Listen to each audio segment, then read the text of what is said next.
سلام دوستان عزیز، خوش آمدید دوباره در ویدیو از ما. در این ویدیو خبرهای خیلی خوب بخشش موردم. خبرهای خوب از این قراره که دولت تصمیم گرفته که تا 2 سال آینده را بین 40 تا 45 هزار مکتب را رنووی کنم و رنوواسیون کامل انجام بده. بل خصوص کلیماتیزاسیون چرا میخواه مثلا نصب کنه، در کولرهای دو تکه نصب کنه در همه مکتبا. زمستان هم از گرمایش استفاده کنه، تابستان هم از سرمایشی. چون اگر دیده باشید امسال هر سال تغییرات هوایی تمام اروپا را روز به روز گرم شده موره. خیلی تغییرات هم ده، چون امسال اکثریت مکتبا باز بود چون هوا خیلی گرم شده ده. واقعا نیاز به کولر بود. بعد به اون خاطر دولت مثلا تصمیم گرفته که مکتبا را اکثریت را بیخی 100% را از کولرهای دو تیکه برخوردار کنه، چون زمستان هم از گرمایش استفاده کنه، تابستان هم از سرمایشی.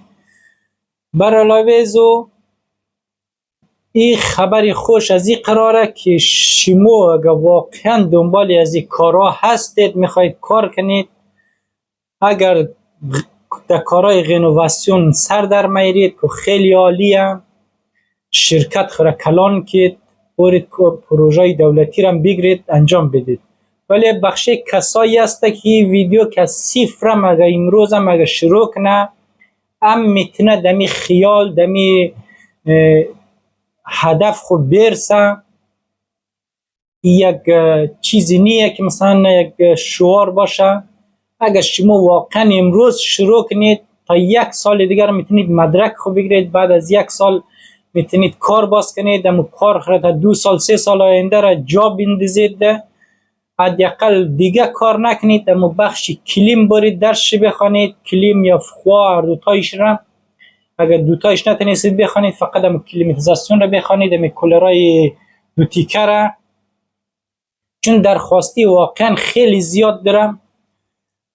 بعد شما میتونید راحت جای دیگه هم کار کنید. حداقل اگر 1 دانه مکتب را اگر شما بتونید کولرایش را در سال اگر بتونید انجام بدید، حداقل بین 20 تا 30 هزار را حتی تا 40 هزار را فرق میکنه که چند تا صنف داره. فقط هزینه کولرش نصب و مثلا از چیزایش میشه، یعنی یک بودجه خیلی کلانه.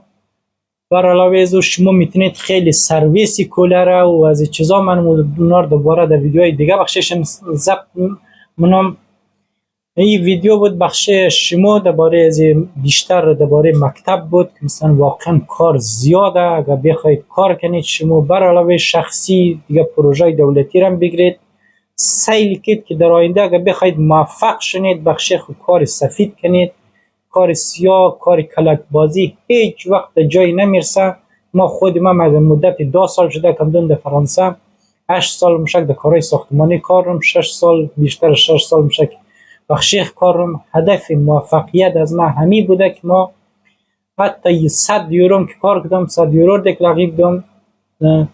اینا بیشتر به این دلیل اگر شما راست برید، راست هیچ وقت مثلا چی نداره که مثلا فرض کو اگر شما ادوغه گوش بیزنید دیگه ویشی کار در دیست خودگون چی ما 1 روز 2 روز 3 روز ولی روز 4 و 5 دیگه ادامه پیدا نمیمونه. امیدوارم که ویدیو مستفید شده شید. لایک و فالو یادتون نره. تشکر که ما دنبال نید. وقتتون خوش. خدا نگهدار.